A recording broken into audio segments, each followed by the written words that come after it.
Celebrating 4 years of talk like you've never heard it before, this is GabNet, the Great American Broadcast Network.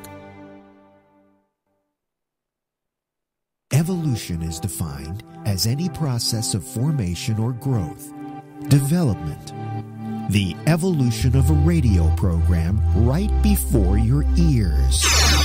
Welcome into The Exchange. It's Rob Alfano, and it's a Wednesday night, a special night, and we'll talk about that in just a few moments. You're going to give us a call on Skype in a little while. I'm Jim Browning. You're listening to The Exchange. Well, our long national nightmare just may be over. It seems that we are ready to say goodbye to reality television. Good evening and hello, everybody. Welcome to The Exchange, your safe haven for the free and open exchange of ideas and opinions here on the Great American Broadcast Network every Monday through Friday from 9:30 to 10 Eastern, 6:30 to 7 Western. I'm your host and broker, Damian Chaplin. If you'd like to join the conversation tonight, go ahead and give us a call on Skype. I'm opening the lines right now. The Exchange, one program, ever evolving. Be a part of evolution. Tuesday through Friday at 9:30 p.m., Damian Chaplin moves you in new directions. Call GabNet Live on Skype at 347-352-0079. The Exchange, the evolution. Tuesday through Friday at 9:30 Eastern, only on GabNet. We're GabNet, and we've got you covered live 5 nights a week. First Tuesday through Friday at 9:30 Eastern, it's The Exchange. Let's capture, who are all these people who are watching these cooking shows? They're stoners, right? So I'm wondering, is this a program that Netflix has absorbed? I don't know, what is the purpose of Netflix making a 14-minute show? Now, aside from those two interesting facts about this show, the show is fucking terrible. Do not watch this show.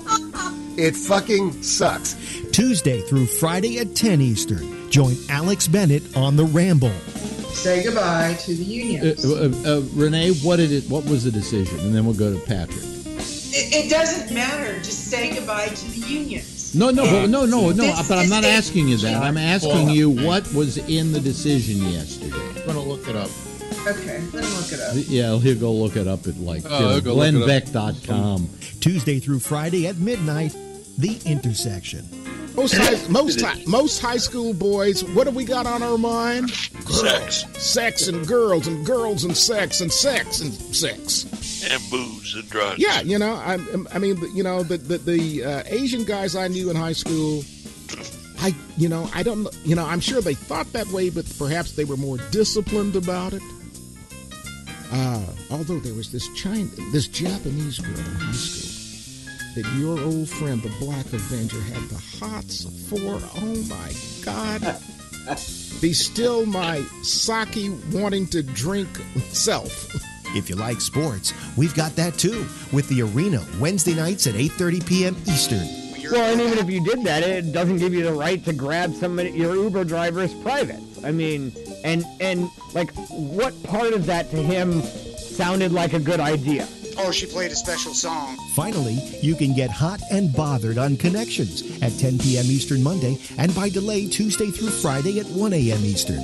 Now, of course, you got your Bundy barbecue. We did that here. It's gonna be cool. So we have a few of them out of the state of Florida, right? We got Danny Rawlings. Sure, yeah. Yeah, so we can look at that. That'll be fun. So I don't want to shoot the whole wad right there. No. I'm sure Dahmer will come up somewhere. Dahmer! Oh, yeah. He was fun. A looker, too. Catch up on all the shows with our Weekend Flashback.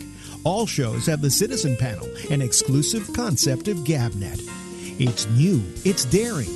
It's talk like you've never heard it before. Celebrating 4 years of talk like you've never heard it before. This is GabNet, the Great American Broadcast Network.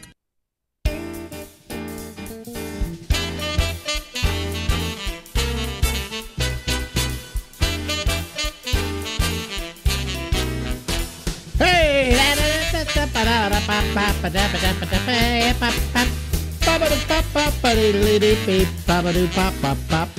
Hello, everybody. How are you? Welcome to the Ramble. We go until midnight tonight on the East Coast of the United States.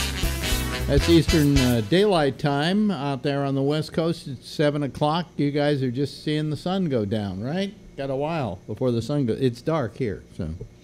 Anyway, it's always dark here. I'm that depressed. Anyway, how are you? Have a cup of coffee.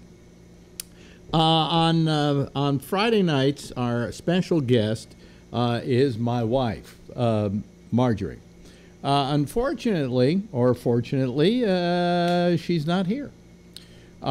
She has gone with her girlfriend up to Vermont, where we usually go together, but this was like a little extra time for her to go up there.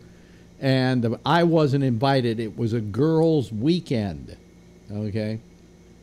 So, is that sexist? Can I sue? Can I start a Me Too thing on this, that I didn't get to go?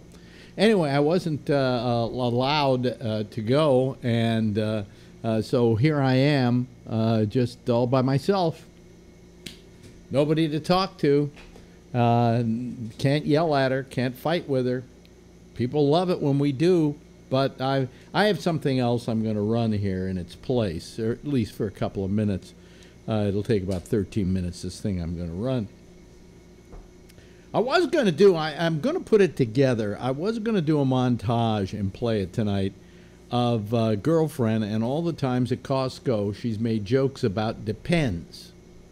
You know, they have this whole big giant aisle with just a giant display of Depends. I guess there are a lot of people pissing their pants who go to Costco.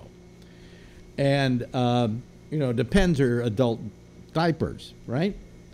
And so every time we go by that, she would say, "Hey, Alex, you need your Depends?" Or she would take a whole box and put it in the cart and meet up with me and go, "I got your Depends for you, Alex." And she did this on any number of occasions, and every time she did it, I went back and I looked at a lot of old videos that I had on my phone, because finally decided, you know, to clear out photos and videos from my phone that really sucked and had no basis for being there in the first place. So I took all these and I saw them all. I put them in their own folder, so I have them now. And I'm going to make up a montage of all the times she's done this, but I haven't done it. I was going to do it for tonight, but I just felt too lazy. Okay. So anyway, let me see here. You know, what is exciting in my life? Nothing is exciting in my life. The only thing is that I finally made a appointment with a physical therapist. See, I'm getting to that age, folks, where physical therapist becomes your personal friend. So I had to find a physical therapist. I've had these numb feet for they've got number over about a 4-year period, although they haven't gotten that worse than they were. And some days they're terrible, and other days there's no problem, hardly any problem at all. So my doctor went and he took some x-rays, and he found that I have arthritis on my spine and it's pinching a nerve. He could actually see that. So he found the pinched nerve, and he is sending me to physical therapy to see over the next 2 months if a physical therapist can somehow minimize the pain or whatever. And I said to him, well, if that doesn't work, what do we go to? He says, Plan B. I said, what's Plan B? He said, we'll worry about that when we get there. But I don't know what Plan B is. Maybe a little operation, something like that. Anyway. So I have to find a physical therapist, and I have this physical therapist. I really liked him. He's terrific. He was the guy who worked on my torn meniscus. And while every now and then it bothers me, for the most part, he got it to minimize itself. So I'm hoping that this same guy will do wonders on my L5 lumbar vertebrae, or wherever that... How did I get arthritis in your hand, don't you? How do you get it in your spine? Anyway, so I called up and decided to go see this guy. I'm going to go see him next Thursday. have him start working on me and see what happens. He's near my wife's office, so I make the appointment like in the 2 o'clock area, and then when she gets off at 3, we just go home together, right? So anyway, I've made an appointment with a physical therapist. Let me see here, and that was my exciting day. That was excitement for me today. And then I went to the gym and I pedaled to nowhere for 30 minutes, and I went on a couple of the implements of torture and did some crunching and some muscling and things like that. And then I went home and I took a shower, and then I spent let's see here. This is a good one. I spent an hour with Jack Bishop. Showing him how to use a new piece of software that we have. And you know what's great? I'll tell you. You know, we always joke about Jack not really being very good at technology, and I don't hold that against him. He's an old man, and he's intimidated by it. You know, it doesn't work for him just right, and the reason it doesn't work for him just right is because he doesn't know how to use it. So I got this new program, right? We had a thing called Log Me In, which I used for maybe 3-4 years. When I first got it, it was $99 for the year. Then the price went up to $150. Then the next year, the price went to $250, and then I get a notice that, hey, we're renewing you automatically at $350. And I went, there's got to be it's got to be a better way of doing this. So I go online, and within 5 minutes, I find a thing called Remote PC. And you can download a demo copy of it. So I download a demo copy of it, and I try it. It works beautifully. It does all the things we have to do. You know, all my people can go online to my computer here and place their shows in the playlist, and they can put their shows in the folder and do all of that and start and stop the encoder that sends the signal out. So it's very simple, and it does exactly what Log Me In does. Now, Log Me In may do more, but I don't need any of that shit. But this thing also gives me like 10 machines I can put this thing on. So, and guess what? You know how much it is for the first year? $6.95. I just saved myself $343, $44, something like that. And the second year, it's $69.95. So big fucking deal. It's still a big difference from those thieves over at Log Me In. So, but what it does is I put all my computers on it so that I can go to any of my computers from anywhere in the world and operate it like I was sitting right in front of it. And that's essentially what they do. And I have my own passwords they don't know for all those other machines, but for GabNet they have the thing and they can go on there. Well, Damien did it easy peasy. Damien just did it. That was it. He said it was very simple, no problem. Now the big test is Jack, because Jack is like, and I'm putting him down for that. You know, a lot of people are not into technology. So today what I did is I made one of those machines that I can go to his. So I went online and showed him how to use the whole thing by going online, flicking the mouse, logging in, showing him how to do stuff. And now anytime he has a problem on his show and he doesn't know how to fix it, I can simply just go to his machine remotely and play with it. So that's another benefit for $6.95. You know, for $350, you better send somebody out to blow me. Okay? All right? Okay. Anyway, I got something I want to play tonight, and what happened, I put this up on my Facebook page, but a lot of you may not have seen it, and if you've seen it, you probably enjoy seeing it again. We had a birthday party. They had a birthday. Our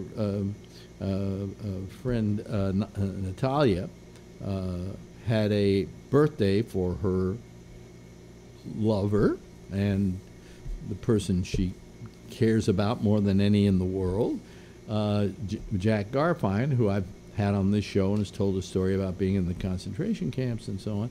And he had a birthday. 88 years old, folks. 88.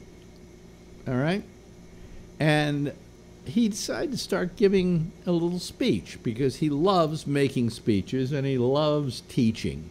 You know, he lives to teach and direct and give people a sense of history as well. And he started talking to the group, and I had my little iPhone, my new iPhone, recording this in 4K, although I'm not showing to you in 4K because it takes up way too much bandwidth.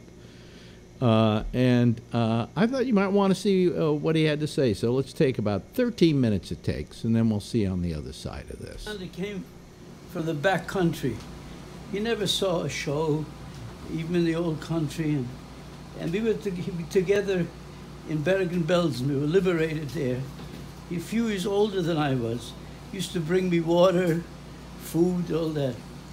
And then both came to America. And I didn't see him for quite a while. So one day, after a matinee performance of Girls of Summer, I'm walking down Broadway, and there is Alexander. I said, Alexander, hi, what are you doing? He didn't know. He thought directors were like conductors, that they're there at the performance. So he said, I went there, tried to see you, but you weren't there. I said, no, directors don't do that. And he said, how do you feel, Jack? I said, how do I feel? I have a flop on Broadway.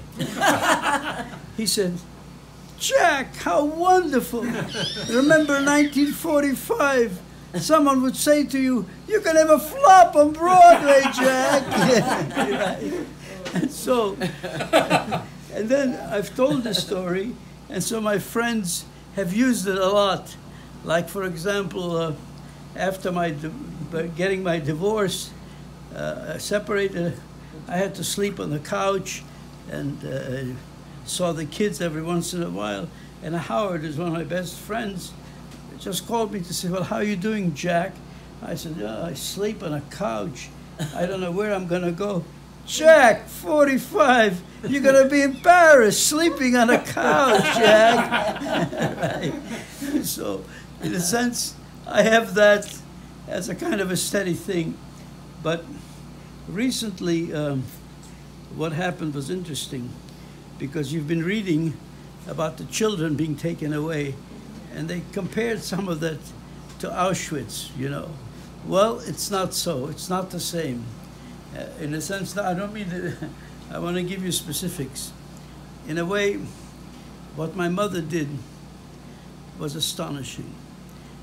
You see, if she had wanted to hold on to me, as they do here, and upset that the kid was taken away, I don't know if I would have made it.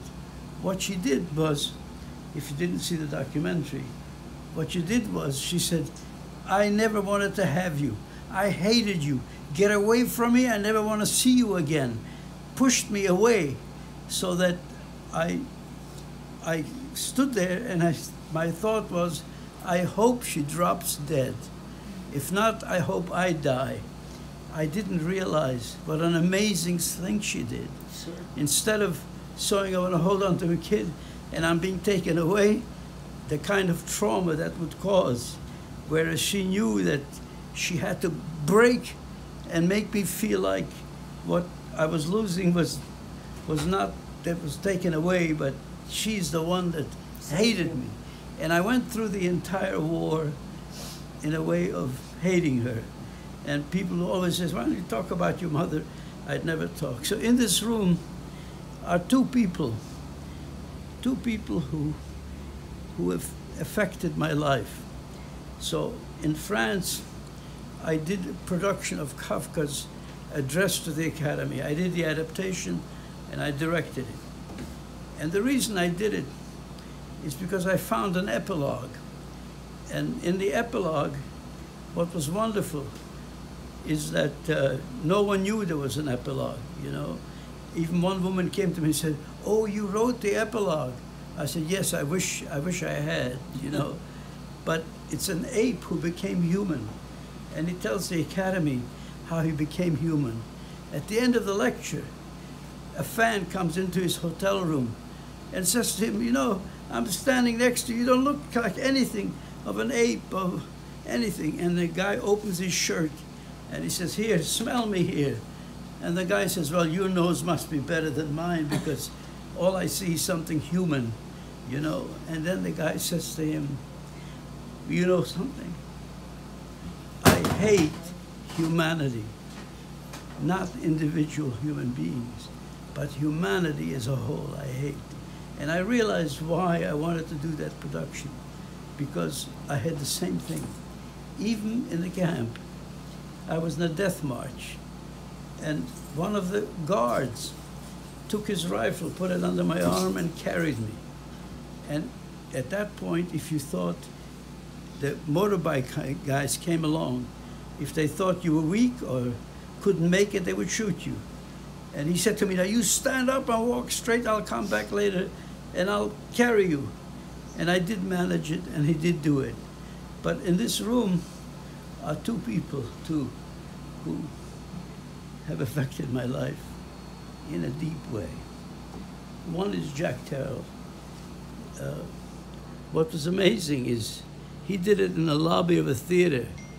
Jack is also a survivor. We were never together in the camp, but I met him later, a few years ago here in New York. So they gave me a tribute at the Film Forum for my films, and there was a Q&A. And after that, they wanted to know how I made it through and all that. And I told them, well, in LA, I was in analysis 4 years every day, you know. And I said, and finally, when I had to go to New York, the analyst asked me, what did you learn from all this? And I said, well, that, you know, I don't have to be afraid people are going to kill me, that, you know, I can make progress. He said, no, Jack, you came here because of a divorce. I want to know what you feel about women, about a woman, right? And I said, well, I couldn't answer. I said, let me think about it and I'll come back. I came back 2 weeks later and I said, you have to help me. I know you don't want to word it, but you have to tell me. He said to me, Jack, you were 13 years old. When you were in Auschwitz, you couldn't save your sister who was 10 years old. Stop being attracted to women you want to save, okay? So I lived with that. I told that story. There was an intermission. I go into the hall. Jack, who is a famous analyst in New York, came up to me and said, well, that analyst, Jack, was on the right track.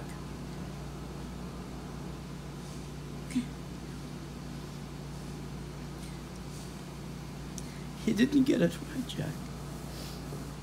I said, what do you mean?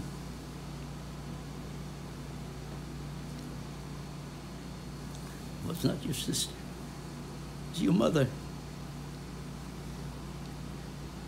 You can imagine. I could hardly go back. And I realized my terrible relationship, in a way, even with women, that after that I not only didn't trust, because many loved me, but I didn't recognize that love. They were able to love me and able to, you know. For example, one woman in France, and she knew that I couldn't love back. We broke up at one point. And then about 10 years ago, I said to Natalia, I said, you know, I realized that woman loved me. And I had no idea, I could have no sense. And I'm teaching a class and the door opens. And who is there? She's there. And she says, oh, I'm sorry to disturb you, Jack. I'm in the cafe and I saw your name. I'm here with my kids. I'd love to talk to you. So I went and I talked to her and I said, Elizabeth, I wanted to tell you how sorry I am about the way I treated you. I just feel awful And so she said to me, Jack, I understood. It's the war, Jack. I understood that. And I realized that there were so many women that loved me. Some just rejected me, of course, normal. And so all happened in a way I began to realize that I have a real problem in relation to that, because Jack made me aware about the real love that I had and the real love that was given to me by my mother. And so I went through life without dealing with the emotions and the feelings that I went through until the second person in this room. I met Natalia, and suddenly things came out I hadn't thought of. It came through in my work, but as far as my life, I never dealt with it. I never dealt with the idea of the love of what you can build with what a woman can do to you, you know. Because obviously that incident in Auschwitz, you know, my mother pushing me away that way, I was 13, and I felt she preferred my sister because she stayed with my sister.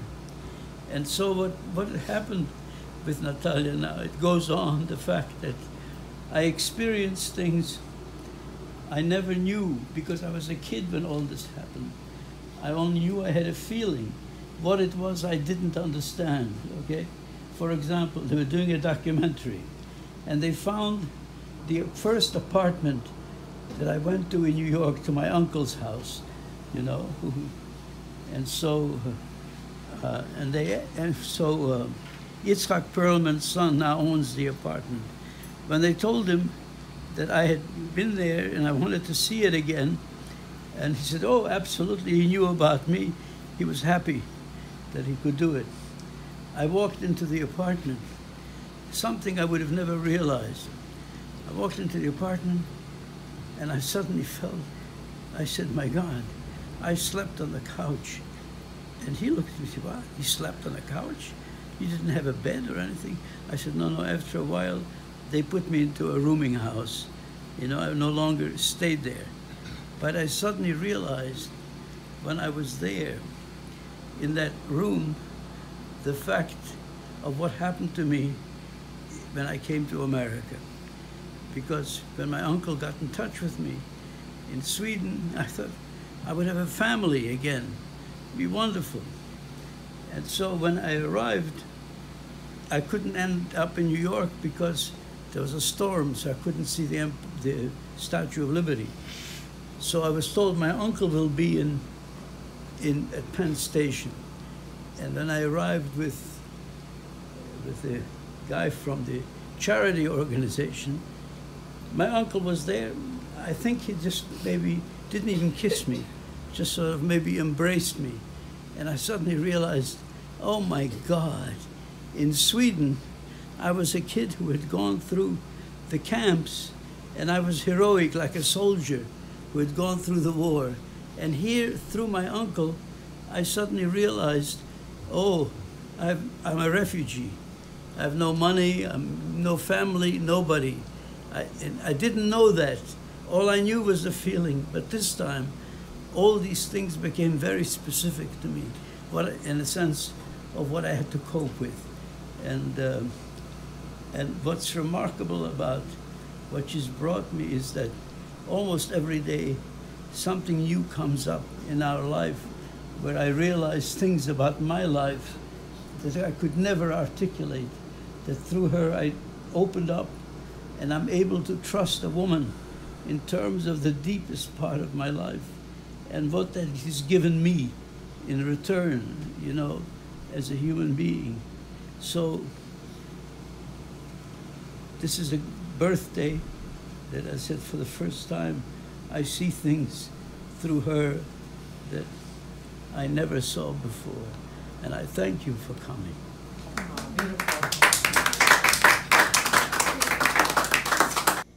Wow. Powerful stuff from an amazing man.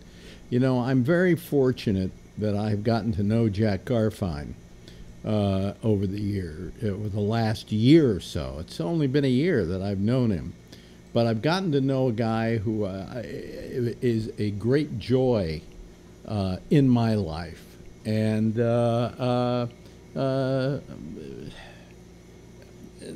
just listening to him talk. A lot of those stories, if you listen to the interview we did with him, a little bit of that was in those interviews. There are things he repeats a lot. But this is a man who suffered a great deal and survived a great deal, and was one of the preeminent directors in theater in New York City. Had directed 2 fine films, but couldn't get along with Hollywood.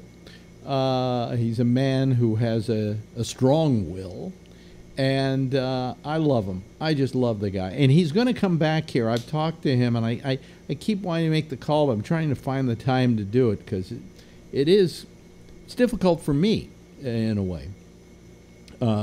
But he wants to come back and tell the rest of the story of his life, and that part of his life had nothing to do with concentration camps. It had to do with being a director on Broadway and having people in the theater, working with a life in the theater, and the people he knew. He knew the 2 Millers. He knew Henry Miller and he knew Arthur Miller.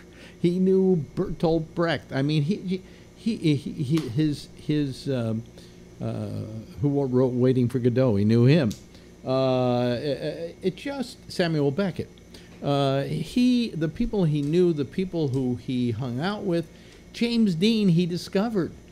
Marilyn Monroe, he was her confidant. Just some amazing stories, and hopefully he will be here to tell those stories. Anyway, as some of you may have noticed, I have opened the lines. There is no Phil tonight, so it's a Phil-free evening. So, as we always like to say, feel free to call. Yuck, yuck, yuck, yuck, yuck. But we would love to hear from you, all of you. And I could use your help tonight, because we're shy one person. We're actually shy a second person who always comes to my rescue whenever I say, well, it's a Phil-free night, is Tom Yamaguchi. But Tom has something he has to do tonight. So, I don't want to sit here talking to myself. I want to talk to you. And if you want to, we'd like to have some new people to talk to as well. How you do that, go over to gabnet.net, Gabnet.net, N-E-T, gabnet.net, and look at the page. And you won't miss the show because it's playing there right now. Over on the right-hand side of the page is a whole tutorial on how you can use Skype and so on. And it would be fun of you to give it a try, okay, and join us. Here's wait a minute, you got a lot of, now you have some internet connection problem. There's a problem with the internet connection between you two. Hold on while we try to get the call back. Well, you're there. I don't know what their problem is, but that's the way of all of Skype. Ladies and gentlemen, Charlene Martinez. Hello, Charlene. How are you? I guess I'm all right. I had to swallow. Oh, I don't have the thing with me. Little clear camera, like in a little capsule, and I had to take an anti-nausea pill. I took it because I don't want to vomit, right? And I had to swallow this big horse thing, but it went down. Yeah. There's a big. And now I have to retrieve it when it comes out. There's a big light in back of you, and it's glaring like crazy. Yeah. Well, yeah. You got lights all over. It's a problem. Yeah, my laptop is messed up. I got a cheap laptop, and I'm afraid, that camera might be worse than this. Well, no, the camera's good. Camera's good. It's probably your bandwidth is the problem. Hello there, Jeff. How are you this evening? Great. Yeah, Jeff Stein. And not only that, I'm home in Connecticut today. Oh, you're finally back, huh? Finally back. We just had a short time. Yeah. Yeah. Well, I'm wifeless tonight and tomorrow and Sunday and Monday. So I'm inviting all my girlfriends over, and we're gonna live it up while she's gone. You know, Alex, you said my bandwidth. My son bought this monster gaming computer. Yeah. They delivered it today. Yeah. It's humongous. I thought it was like, like this. It's the size that in the old days the guy would buy a big amp or something. That's what it is. You just told me, but he's using up all my bandwidth now. Wait a minute. It's a game machine? Yeah, I'll try to find out what kind it is. No, I think he needs a rehab for gaming. It's not an Xbox or a PlayStation. No, this is like a regular computer, but the hard drive part of it is huge. No, I know what it is. What it is it's a machine that is configured for gaming. And they call them things like monsters, and they have names for them like that. And what they do is they're just loaded with really high-end graphics cards, high-end memory, and so on, so that they're really powerful machines. Meanwhile, I sit there ruining my thumbs playing on the PlayStation. So,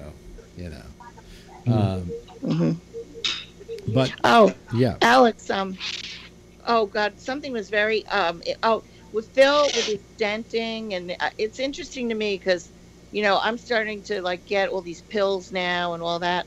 So the waiting room here. Well, what is it? What is it?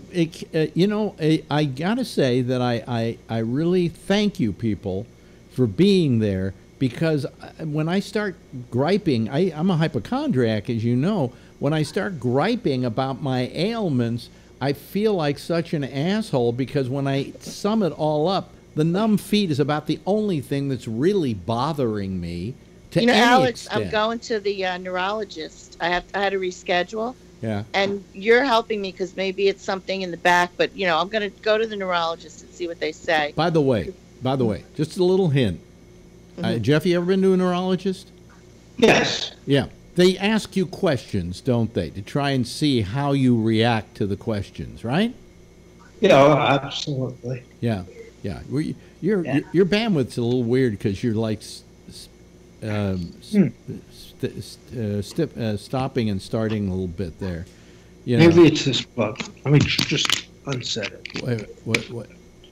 Is that better? Oh yeah, that's much better. What'd you do? I just unplugged and replugged the wire. It's a little better. It's a little better. Anyway, where was I? Oh yeah. So I told the story already. He asked me a bunch of things. Where do you live? What's your age? Who's your wife? To see how my cognitive abilities are. And he says, who's president of the United States? And I said, Donald Trump. He said, who's the governor of New York? Yes. And I froze up. And then to add insult to injury, he says, okay, how about the mayor of New York? And now I feel like I have Alzheimer's, and like my mother used to be when she was trying to recall something, right? Mm-hmm. And it embarrassed me because, of course, Cuomo and de Blasio, but I don't talk about them that much. No, I think you're right, Alex. You don't but anyway, talk about local New York stuff. That might be what it is. Anyway, he then does a report on what happened with me and him. And in the report, it's now written in stone that I don't know Cuomo and I don't know de Blasio. He put it in the notes. So now I call my friend Shecky, and he went to a neurologist the other day for something. And he said, he asked me the same questions. He asked me who the president was and so on, but he didn't ask me about Cuomo or de Blasio. I said, well, you see, they gave me the harder test. So what I think is they always ask these questions of people, neurologists, to see how cognitive they are. Mm-hmm. Yeah. Right. They do that to you in the nursing home, too. My aunt used to get questioned. Yeah. Oh, how far did you go in high school? And, they remember these 3 chair, table, book, and then they wait 10 minutes and say, what were those 3 words again? Yeah. They do tricky things like that. Yeah. Hey, Jason, how are you? I'm a-doing. Yeah. You're on the loose. Your wife has let you out, let you join us. Yeah, she tells me I have to be good. I talk too loud, so. Oh, really?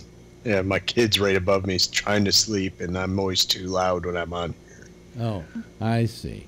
Okay. This is the time when my son gets on that computer and he starts playing and screaming and cursing and wah! You hear these I'm like, oh my God. I try to figure out, I mean, for instance, we were talking about cognitive abilities, all right, and cognition. I wonder if playing video games helps you keep your brain going, or whether it just puts it into a dull sleep of some sort. I don't know. I play this one game on my iPad. It's called Slither. It's kind of like the old Snake game. Yeah. And I always, I'll use it as my sobriety test. A night I've been having a couple of drinks, I might play it just to see, hey, how good am I? If I start doing really bad, I'm like, all right, I can't have another drink because I can't even, do this or whatever. But it's good brain work, being quick about it. But I'm wondering if it helps my brain, because like when I do it for an extended period of time, I get pretty loopy. Because I like playing the like Tomb Raider, and there's another one called Uncharted, and these are games where you're climbing up hills and jumping across things and grabbing ledges, and then you're shooting bad guys, and there's a whole bunch of action where you're using, of course, your thumbs to do the whole damn thing. Do you play Destiny at all? And by the way, I also find that it's like I'm playing, and all of a sudden it's 5 hours later. It's like time just disappears. Oh, wow. Do you ever play Destiny? Destiny, I have a copy of it I was playing. Is that it's like takes place on a space station or in outer space? Yeah, like different planets or whatever. Yeah, Earth. It's first-person shooter. It's a good game. I like it. I'll tell you, I like first-person shooters, but I also like the ones where you have to solve puzzles and you have to you climb up walls and jump over things and so on. But like I'm in my third time playing the same Tomb Raider game, but I up the level each time. And I'm at a place where I always get stuck, and I just have to get off of it for about a week and then come back to it, where she's in a parachute and is having to avoid trees as she's, and if you don't avoid them right, she gets stabbed with the tree, right? And I can't get through it. I'll almost get there, and boom, into a tree. It's all just a pattern. It is Alex, the way those programs are designed is to ultimately you fail. No, actually, I finished the whole Tomb Raider game. In fact, it was a version that I played, and then I gave up on because there was this final challenge that I just couldn't get through. And this time, I just poured through it. I had to go through the whole game. I had to spend 12 hours playing the whole game to get to that point again. And I got past that point. I actually finished the game. I actually got to the credits. So I felt pretty good. Felt pretty good. Well, I was talking to I got to see my doctors today. Mm-hmm. So one of the discussions was about cognitive understanding. Yeah. Okay. And getting older and how things change. Yeah. And the doctor told me, he says, his father was getting older. And so they have this program at Yale where they test you. Same kind of stuff that you're talking about, same questions, so forth. But they take the same questions and they do them again in 6 months or a year. Mm-hmm. And they continuously try to see whether or not you're getting any better or worse or standard. Yeah. And I go, well, I don't know if that makes life any better for me or for you. I don't know. But he said, well, that's what he's doing with his father. Yeah. Well, all I know is that, like Betty Davis said, getting old ain't for sissies. But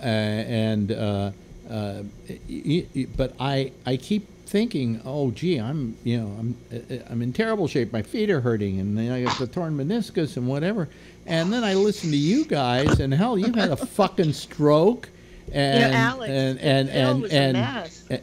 And Phil's a mess, and Kevin has had a bad foot that might have to be amputated, and of course we have Patrick. Below the waist, there's nothing working there. And I'm going, and I'm sitting here boo-hooing about my fucking numb feet. It's ridiculous. I'm like you. I go crazy, and the doctors think I'm nuts. They look at me like she's crazy, worrying about her numb feet, but it bothers me. I will say something to. Oh, yes, Jason.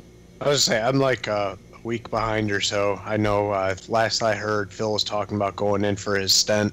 How'd that go? He had the stent, and then they said there may be some more blockage in back of the heart, so they're sending him to another hospital where they're going to do more on him.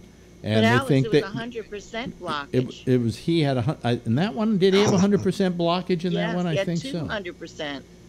No, you can't have 200% blockage. No, but I mean like one 2 valves.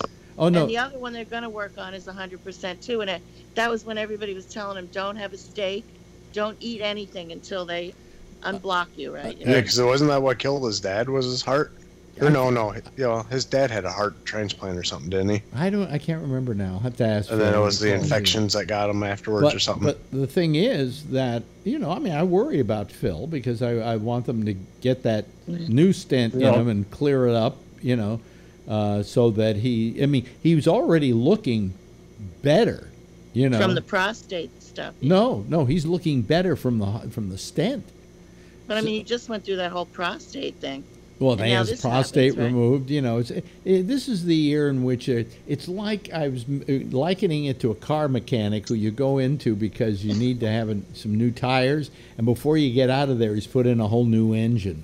It's like, who do you work for? Oh, I know you can afford more than that. Yeah, this is wrong too. And it's like this is the year of doctors attacking him. Yes, Jeff. I remember at the beginning we had a discussion with him, and he was like, I don't want to go to a doctor, and I go to such and such a program, and they haven't called me. They don't think I need anything. And I said, Phil, you're crazy. You got problems that you really got to work on. And I was so happy that he's had 2 surgeries so far. Yeah. And every time we see him, he's better. Yeah. Oh, yeah. No, he's only had 1 surgery on the heart. But he had the prostate removal. Prostate also was a big thing for him, but, too. So I sit around and go, gee, I'm just such a pussy. What am I belly aching about? What am I worried about? And the other day, I actually, maybe working out has something to do with it. I started walking down the street, and although my feet were hurting from this condition I've got, there was a little pep in my step, and I was going, actually, all things considered, 78, I could be where a lot of my other friends are, in a grave somewhere. Mm-hmm. Yeah, Alex, you look good. You lost some weight. You look good. I lost 55 pounds. Yeah. But I'll tell you something, and I'm not saying this just for your benefit, Charlene, but for everybody's benefit. If you can do it, lose weight. If you can take weight off, it is going to do a lot for you. It's going to change everything. I find, for instance, I'm not winded anymore. I remember I'd go up a flight of subway stairs and I'd be winded when I got to the top, and I thought that was just normal. Well, after losing the weight, I'm not losing my breath. So I think losing weight is very important, and people go, well, it's really difficult. Yes and no. If you just put your mind to it, if you figure, hey, this is going to save my life, you lose weight. Alex, too, I'd suggest to you, I know you have your feet problem and then maybe neuropathy or whatever. No, it's not neuropathy. It's not neuropathy. That's been ruled out. Invest in a good pair of shoes. Oh, yeah, I have a good pair of shoes. I have several good comfy shoes. Yeah. No, but not necessarily comfy shoes, but good shoes. But he ruled out neuropathy. It's not neuropathy. It is simply a pinched nerve. Chiropractor? I asked him about that. Okay? Because you know I have this aversion to chiropractors, as you know. Girlfriend goes to a chiropractor regularly and says, "Oh, my back feels so great." And then I said, "Well, why did you go back the next week if it was feeling so great?" You know, and I asked the doctor, I said, my wife is going to give me a bad time and say, "Why don't you go see the chiropractor?" I said, "Would a chiropractor do me any good?" And he said, "For what you have, I would rather you see a physical therapist. Because a chiropractor might, in the way they do things, take a pinched nerve or whatever and put it completely out of whack. They could do more damage than they could do help." So could a physical therapist if they tell you to do the wrong exercises. Well, a physical therapist, this isn't going to really be so much exercises as it's going to be kneading of the flesh. There's not much I can do in the way of exercise to take care of this back, and I'm already doing exercises at the gym. So there's specific exercises for individual issues. But you know, like I told you, and it's been over a month now that we went on strike for 6 days, and I was out walking the picket line, and I was walking probably about 15 miles every day. Yeah. And my left thigh, I still have a numb spot. And I went to my doctor, and she said, "Well, do you have lower back pain?" I said, "Yeah." She goes, "So it's probably inflammation. Yeah, you probably did overdo it." And I said, "Well, now it's been like 2 or 3 weeks." She goes, "Give it another 2 or 3 weeks." And it's already been that. And it's like if I stretch the wrong way, it feels like my muscle is ripping, but then I have this numb spot, so they're even telling me, it's either you have inflammation in your leg that's pinching your nerve, or it's inflammation in your back that's pinching your nerve. Yeah. But there's going to be certain exercises that would help, or certain stretches and spinal decompression where the nerve might be pinched at would help too. Yeah. Yeah. Well, I mean, all I'm saying is, so I'm going to the physical therapist. I went to this guy for my torn meniscus, and he did make it better. He didn't clear it up completely because it's never going to clear up completely. But so I'm going to see what this guy can do. And if that doesn't work, we go to plan B, whatever that is, But apparently what he saw in the x-rays is arthritis in my spine, and the arthritis is causing a nerve to be pinched. And that nerve is making my feet numb. And when I lie down, it gets worse, because I'm lying on my back. So, when I'm sitting here for several hours, they go numb too. So anyway, it's not going to kill me. Maybe it impinges on my quality of life a little, but it's not going to kill me, Right. Mm-hmm. At Costco, they sell something Flex? It's a glucosamine chondroitin combo. Osteobiflex. Wait a minute, hold on. I take it every day for my back. It helps a lot. Yeah, it's for arthritis. Wait a second. Phil is calling.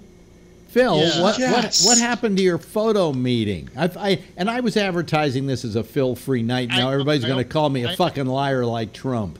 Yeah, fake news. Fake. I've been overdoing it. I just decided that I was going to lay down for a while, and I was listening, and I figured I'd call in with my ailments. Well, you right now are a petri dish. I will be. They just ordered up for me a urinalysis, a special one, that they look to grow some sort of culture in, and they see if they can detect any cancer cells. They call it the Trump urine test. They bring in a hooker and you pee on her. Right. But, so where would they be suspecting cancer then? Bladder, but I've had a number of tests that are come out clear. So this is just one more. So why? Also, you had the prostate operation. That has to have some kind of effect on that area. Well, I had some blood in my urine a couple weeks ago. Mm-hmm. So I believe that it was just was that after your stent? No, it was before. Well, I'll tell you, I've got stool in my blood. Is that bad? Right. Same thing. Well, I sit on a stool when I. I'm going to change. You know what I'm going to do? I'm going to change this show to just a medical show. Yeah. Right. A medical show with no doctors, just people with opinions of what's wrong with you. You can call up and you can say, "This is what I got," and then everybody on the panel can go, "Well, I had that once, and what it was such and such." Alex, I used to love the politics, but now it's like I like the medical. Well, they did a CT scan on me earlier this week. Yeah. And they did one a year ago. So they compared it. And when they did the cystoscopy, they had found that I had You can't some, pronounce any of these medical procedures. It's cystoscopy. They stuck something up my prick. And they put a stent in you, not a stint. Yeah, yeah. And Okay. it's nuclear. So anyway, when they did the cystoscopy as well as Cystoscopy. yeah, they said that my bladder walls were thick. So we went through this last night. Let's not try and repeat our ailments and stuff. I spoke to the urologist tonight. Yeah. And he said that whatever he had thought he saw on the earlier one is gone. So that was good news. But he just wanted to do one more test in another cystoscopy. Oh, he wants to stick that camera up your dick again. Again? That's one of the most pleasant things they've ever done to me. And by the way, just to be doubly sadistic, they don't put you out. I was going to ask if they put you out. No. I'm going to bring my own pill with me. How long does it hurt?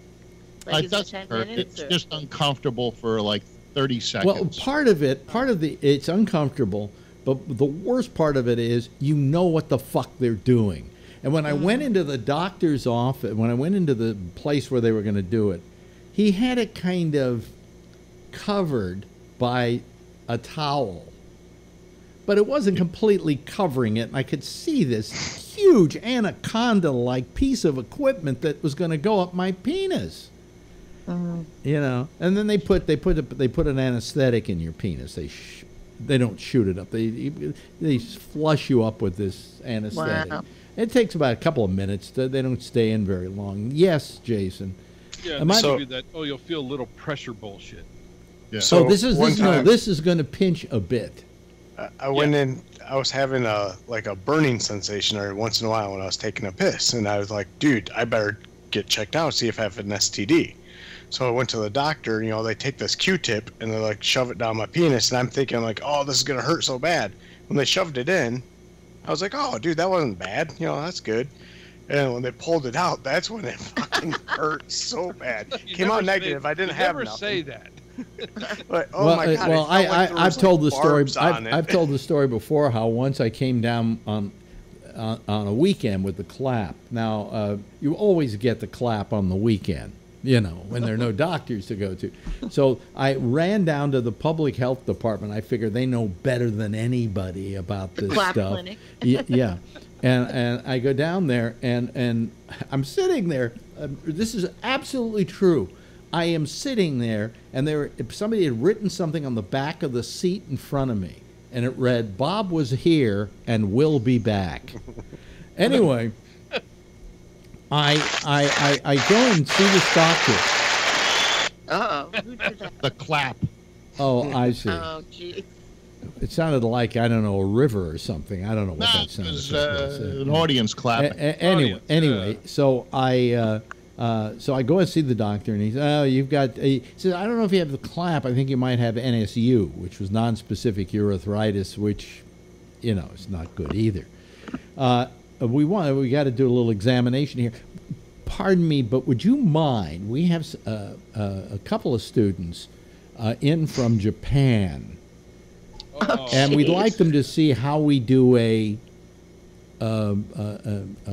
thing, you know. An inspection or observation or whatever he was doing to me. And I said, would you mind if we brought them in?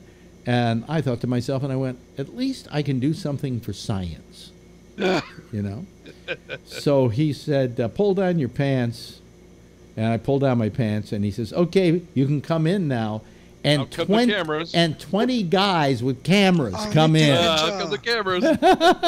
20 guys, 20 Japanese guys with cameras. The cameras didn't go click, click. They went crick, crick. And crick, crick. I'm standing there with my dick in the hands of this doctor, and I'm going, You know, I really should be getting paid porn wages for this. You know? Can I get a fluffer first? Yeah, yeah. I was. I swear. You know, Alex, do you remember the old days when fireworks were not like illegal in New York? You'd go through Chinatown and they go firecracker, firecracker. Yeah. Did they want to pose with you, Alex? That was no, years it ago. wasn't. Those were the days before selfies. Yeah, I was gonna say, oh, selfie? You know? I would have loved to have had a selfie of me and all the just the whole background, nothing but Japanese, I guess, doctors. But so that, it was on 9th Street. Do you know? Selfie, Mr. Alex. Did you know the place on 9th Street, Phil? 9th Street. The public The health clinic? Public health clinic. Yeah. No, I can't say that I've been there. Yeah, yeah. Or even knew somebody that had been. Yeah. He never got any Bill used pussy the one yet on after Mission. I had a reason to go. Yeah. I don't know. In those days, I used to get the clap occasionally. I don't know why.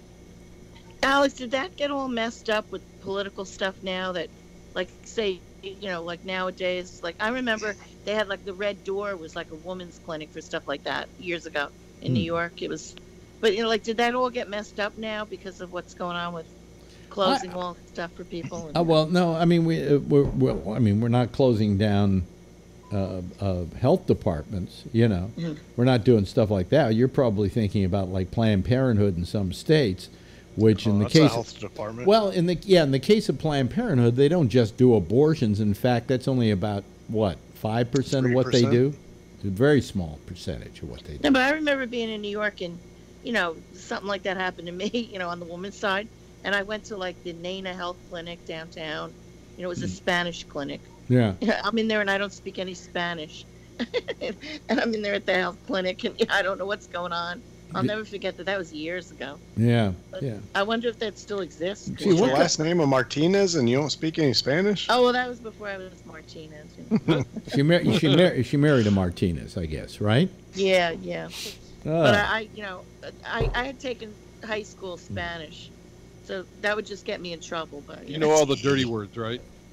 Oh yeah, when you hang around Mexicans, you learn all the real good ones. Yeah. Right, right, right. I had to go over and get my. This is my Flonase. What I do Flonase too. Yeah. That's I run out. And Zyrtec. Is that bad to do Flonase? I've run out of it. No. I've run out of Flonase it. I only have about another 20 bottles of this shit. So you know. How come there's white powder coming out of that? I don't know, but Flonase will burn your nose like cocaine. Then his eyes dilate. Yeah. Hey, man. Yeah. Boy, I just took a hit of Flonase. Dave's not here, man. Dave's not here, man. Oh, boy. So, I mean, it's you know, I mean, yes, folks, we talk about health here. Look at these people. They're not exactly youngsters except for Jason, and he's a kid. Yeah. How old are you now, Jason? 30. I'll be 38. 38. Oh, baby.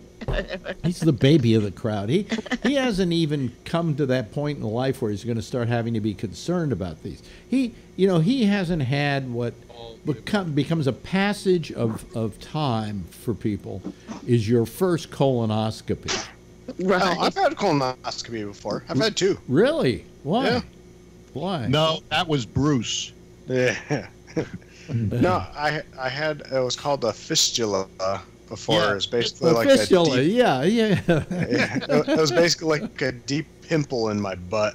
Oh, I see. And so there was blood once in a while, and they wanted to do a colonoscopy to make sure it wasn't something else, and it was nothing. And that's why I always tell everybody. Colonoscopies are nothing. But I mean, it is a rite of passage. Now, my problem was you should have your first one at 50, and I had my first one at 65. Shoot, I had my first one at like 32. And I was like Polyp City. I had like 3 or 4 polyps. You know. They told me I was like clean as a whistle. Yeah. I've been taking fiber. Well, you have to clean yourself out the night before, and I had my doctor on at least more than one occasion say, "Boy, you cleaned yourself out very well last night." and I kind of go like, do I get a gold star on my card? You know, the biggest thing I was worried about that I was going to shit myself after the colonoscopy. because I was still a little leaky. Here's the one you worry about.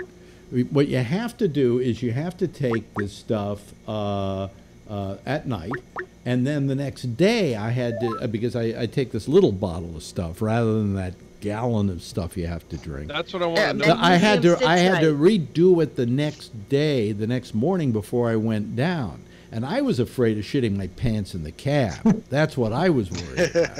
Magnesium citrate. Magnesium citrate. That's exactly what it is. Thank you very much. Terrible. It was lemon. What? So I like Magnesium citrate tastes great. You know. Hey. Oh, wait a minute.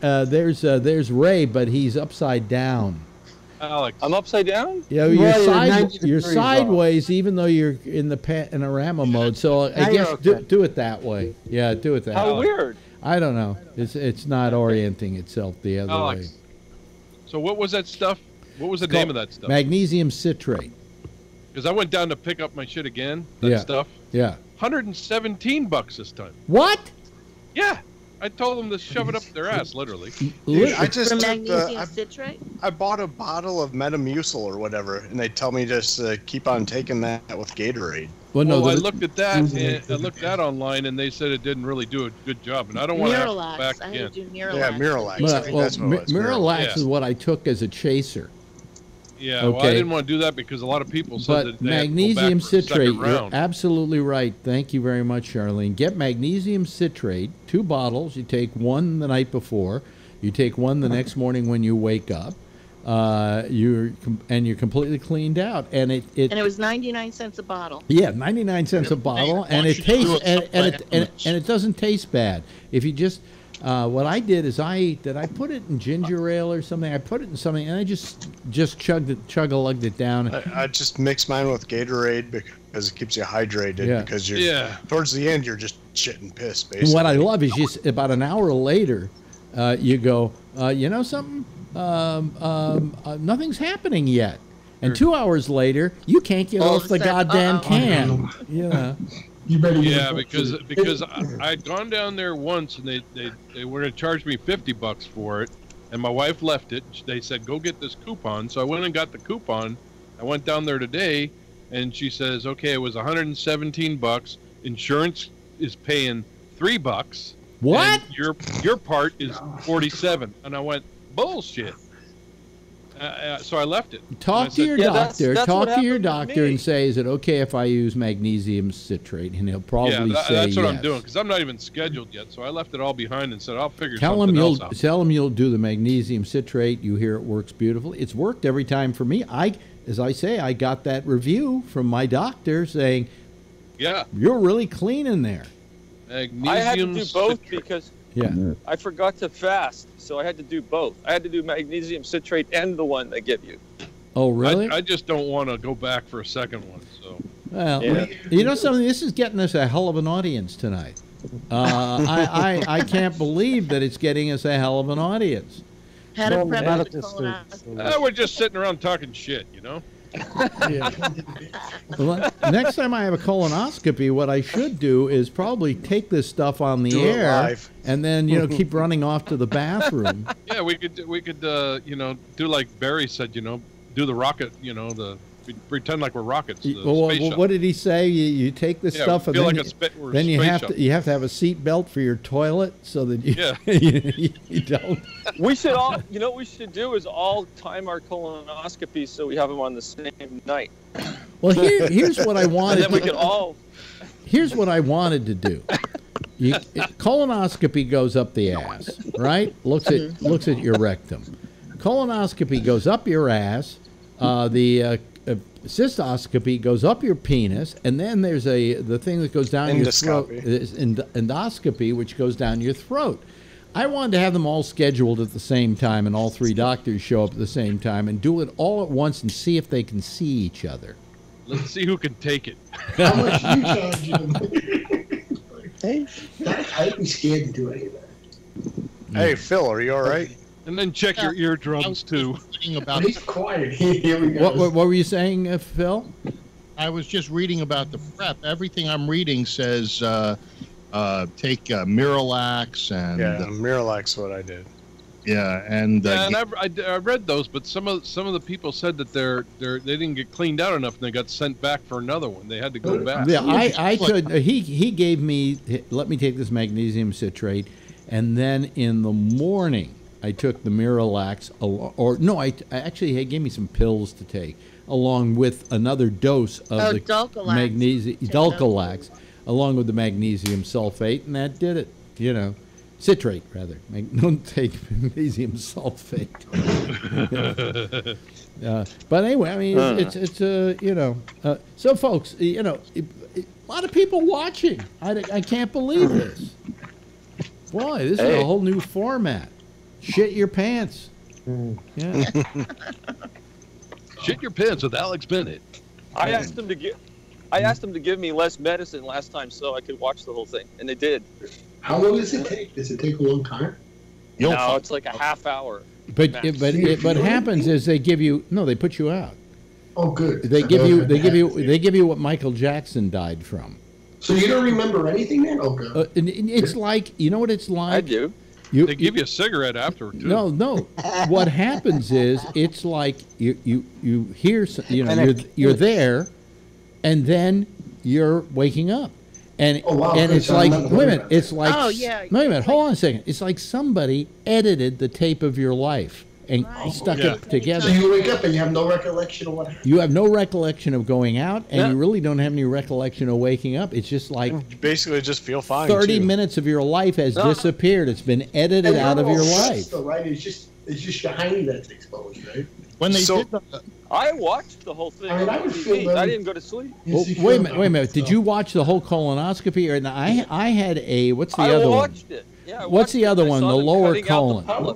The lower colon. It's a what? And sigmoidoscopy. Sigmoidoscopy. That's what I had. Yeah, that I stayed awake for. He said you want to see it, because that doesn't go up that far. The colonoscopy goes all the way. But they blow you up like a balloon. Yeah, they just showed you a video of Katie Couric, Ray. They made me into a balloon animal. Yes, Jason. So the second time I went in for the colonoscopy, it was like I said, I had this fistula. It was like I said, basically a deep pimple in my butt, and they were gonna flip me on my stomach to do the colonoscopy, and so they could look at this thing. So they ended up giving me what is it called, where they shoot you in the back to numb you? An epidural. Epidural. They gave me an epidural. So I'm wondering, I'm like, so why are you giving me an epidural and then still knocking me out? Why? If I can't because feel they don't it, want you to move. Oh, really? I can't move. I'm paralyzed.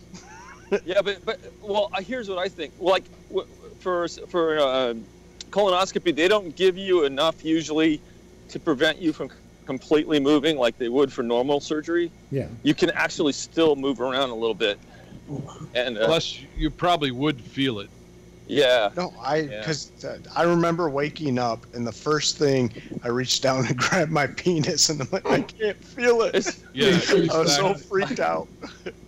Yeah. Really? Just be laughing at me. Look at this guy. The only I was so scared. Yeah. Yes, Charlene.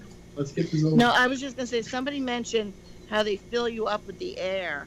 Oh. I don't know about anybody else, but when the nurse comes over to me and says, it's okay if you want to release a lot of air because we put a lot of air in you. When I have to make all those horrible noises next to everybody in the, I feel better because it's terrible, isn't it? After that. Oh, they won't let you leave until you fart. They won't let you leave until you fart. She's like, it's okay, you can release air, and then I feel like, oh, okay, now she said I could do it. I don't feel. When I had my epidural, they wouldn't let me go until I peed. Oh yeah. Yeah, well, that's what happened when I did my knee surgery. They numb you from the waist down, and when I woke up, I was going, I can't feel my pee-pee. Phil, when you had your operation on the prostate, they wouldn't let you leave until you took a real good piss, right? Yeah. Well, on the prostate, I was in the hospital for I think a couple of days, but when they did the biopsy, you had to pee. And then they checked you to see after you peed how much was left in your bladder. Yeah. So, Phil, how long has it been since you had your prostate thing done? 3 months. Oh, 3.5 months. You get a boner yet? No. Damn.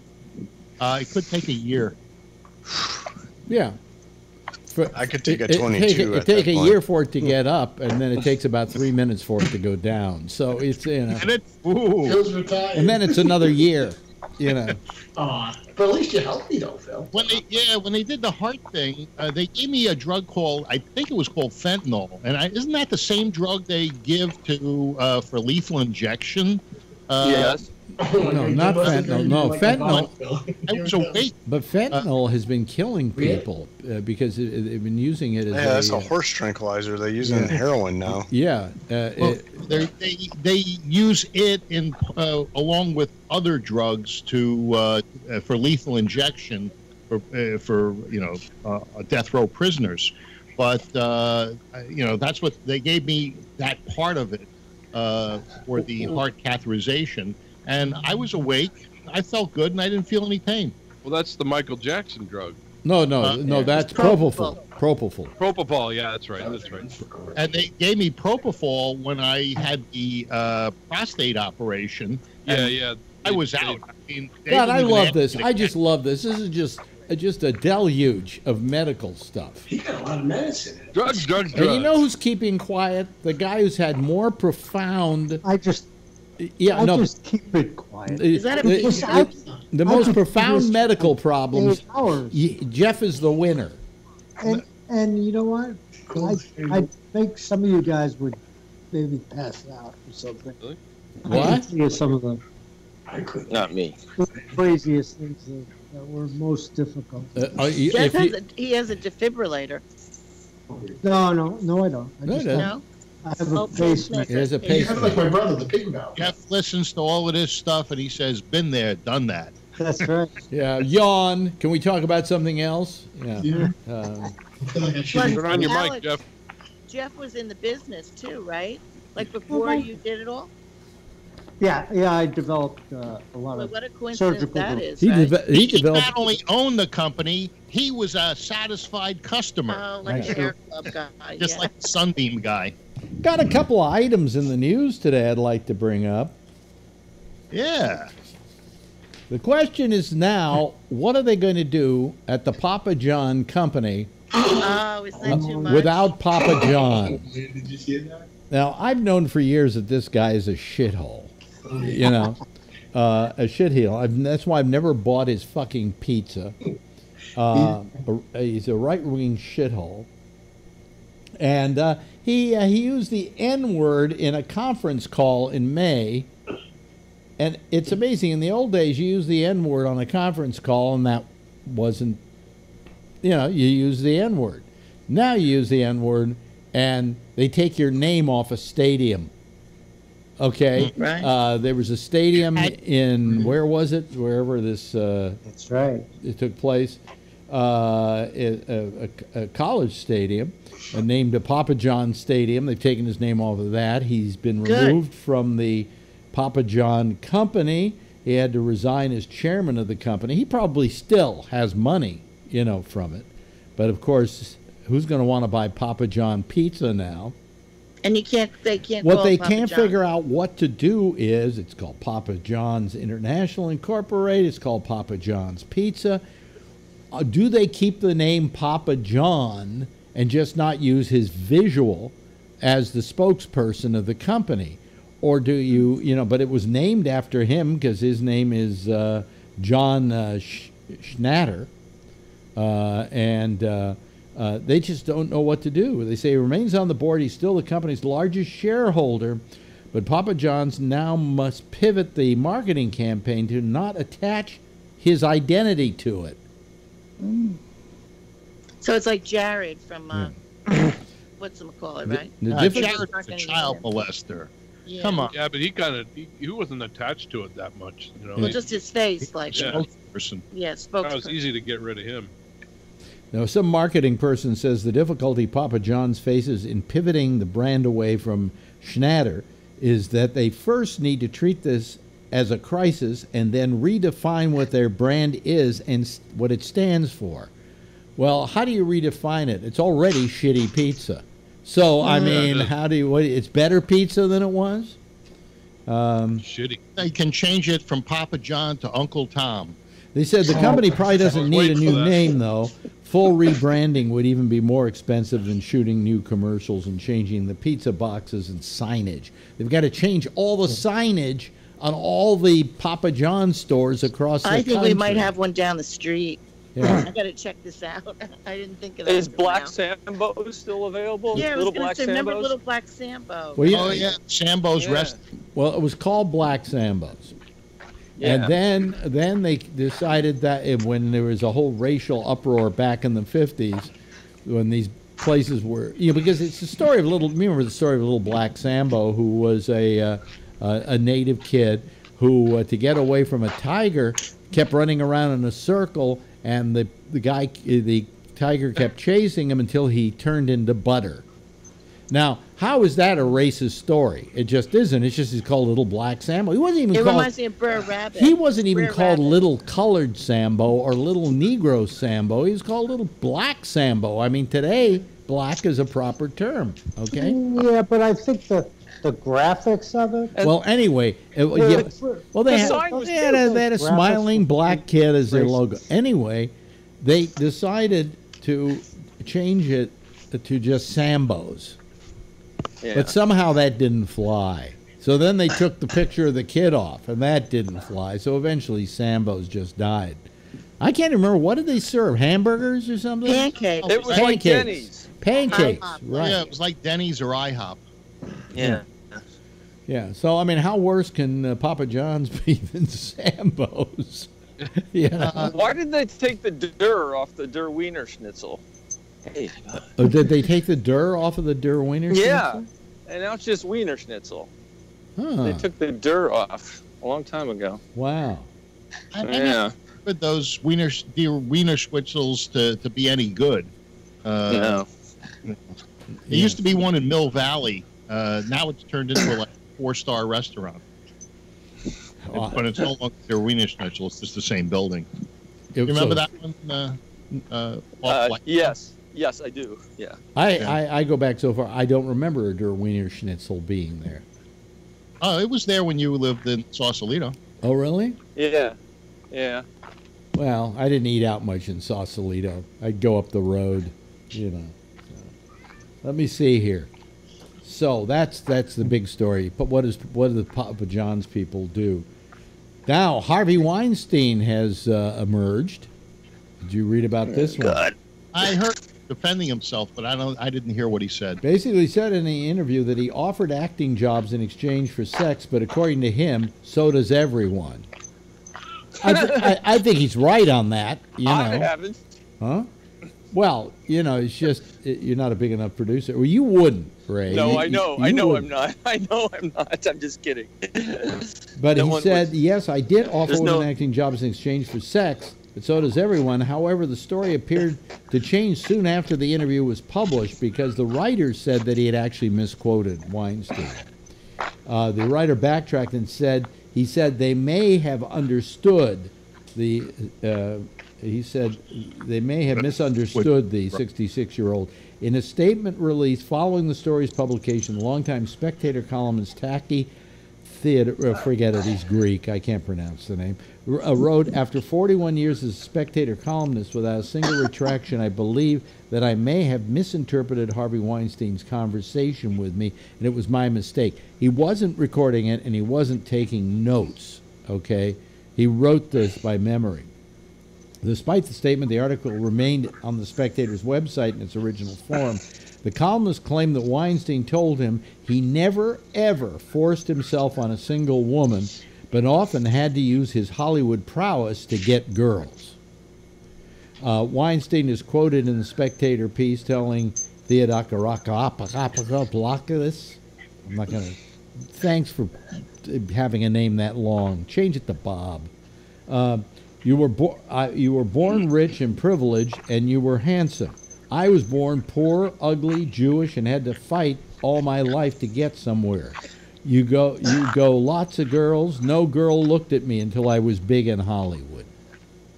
The Post ad Weinstein was joined by his lawyer, and who was there at the time, and it was published in the Spectator. Whenever Brofman admitted that he was there, but claimed the statements published in the Spectator were never uttered. So apparently, and this guy who interviewed him was his friend. So that's kind of interesting. So that's the uglier than shit defense. I'm uglier than shit. I think. Feel sorry for me. I think what he's saying. I mean, we know this. I told you before. This is what's going to be his defense eventually. Poor Harvey. Yeah, poor Harvey. Yeah, that it's going to be his defense, and his defense is going to be, hey, it was always consensual. I never forced myself on anybody. There was no rape involved. I wonder. Sorry. Yeah. I wonder if in the trial, or whatever they have, the hearing, if they would be allowed to present something like, well, this actress had sex with these other 3 producers consensually, but she found them attractive, and so that was okay. Well, I mean, there's the old later when she regretted what she did. There's the old argument about if it were George Clooney instead of Harvey Weinstein, exactly, would they have found it so disgusting? Exactly. I mean, it is the fact that is Harvey Weinstein guilty of being ugly? I mean, really, I'm serious about this. The ugly. Hey, he had to point out that he was Jewish too, though, right? Yeah, and Jewish. If it were Brad Pitt, would she have complained? Or if it were Brad Pitt, would she just lay down there and spread her legs because it's Brad Pitt? Come on, Brad. So I mean, Harvey Weinstein is a disgusting human being, and so if they felt they had to sleep with this guy in order to get a part in a movie, yeah, it was a pretty disgusting thing. But what the hell? Hello, Vernon Nunn. How are you, Vernon? Hello. Yeah, turn your camera on so we can see you. Phil has his hand up. What? Phil has his hand up. Yes. Hold on a second, Phil. Vernon, say hello in Morse code. Go ahead. There we go. Okay, now I feel good about this. Okay, almost a full house. One short of a full house. Well, you guys were talking about wait a John Schnatter. Yeah. Right? Yeah. John Schnatter lives on the outskirts of Louisville, Kentucky, and he contributed $5 million to the construction of the University of Louisville's new football stadium, and they called it Papa John's Cardinal Stadium. Well, the board of directors and the new president just voted today to take Papa John's off the name of the stadium. Yep, I was mentioning that earlier, and it's Well, not only that, does he grew up in Jeffersonville, Indiana, which is right across the river, and there was a high school basketball arena that had Papa John's on it that got removed also. Does he get his money back? That's my question. No, he does not. He does not get his money back. Phil had his hand up. What is it, Phil? Well, timing's a little tough, but since Harvey Weinstein pulled the Jewish card, do you think that's going to work for him? I think what he, look, I think it's amazing that he's willing to admit he's ugly, and that he's unattractive, and that the only way he sound like I'm ugly because I'm a Jew, and that he never got laid till he went into show business and became a movie mogul, So his defense, I think, is going to be, and I said this from the very beginning, that he's going to say that all these were consensual, that if women felt they were going to get a job because they went and slept with Harvey Weinstein, then they did it. That's going to be his excuse. Now, whether that's true or not, I'm sure if Renee were here, she'd say, no, Harvey's full of shit. But, Yeah, It's the old adage, you know, would you sleep with me for $500? And the woman says, oh, I wouldn't do that. Well, how about for $1 million? And then she says, well, maybe. You know, she says, now we know what you're... No, you got it all wrong, Phil. Just got to find out the price. It was Winston Churchill, and he asked some woman who was a famous debutante or whatever, would you sleep with me for $1,000? Would you sleep with me for $50? And she said no. He said, how about $500? She said no. Now, how about $10,000? No. How about $100,000? She said, well, I might. How about $1 million? She says, absolutely, I'd sleep with you. What kind of... no, I know. I'm telling it wrong now. It's the reverse. He says, would you go to sleep with me for $1 million? She says, I suppose I would. Would you go to sleep with me for $1,000? What kind of woman do you think I am? Well, we've established that already. We're just bickering about the price. No, that's how the joke goes, all right? That's right. Okay, reversed. But you got to admit that my version is much better. Well, no, I think it's Churchill's version, but... that's basically what the Weinstein defense is. Is these women basically prostituted themselves. Yeah, well, I mean, yes, Ray. Yeah, there is though an example of James Franco, who's a heartthrob. He what's was accused. going on with him? So there, because they accused him too, and I haven't heard anything about that. He's up there, almost at the Brad Pitt level. Didn't he almost walk the Golden Globe because of that, right? Yeah, well, I think I'll tell you something. I think that where he was concerned, he got caught up at a time when just everybody was coming out, whether they. Yeah, I'm sure there were a lot of people that slept with with James Franco who didn't complain. You know what I'm saying? That's true. That's true. This was only like one person. Yeah, it was like one person, but it has stifled Franco's career a bit now. As to whether it's going to be permanent or not, we'll have to see.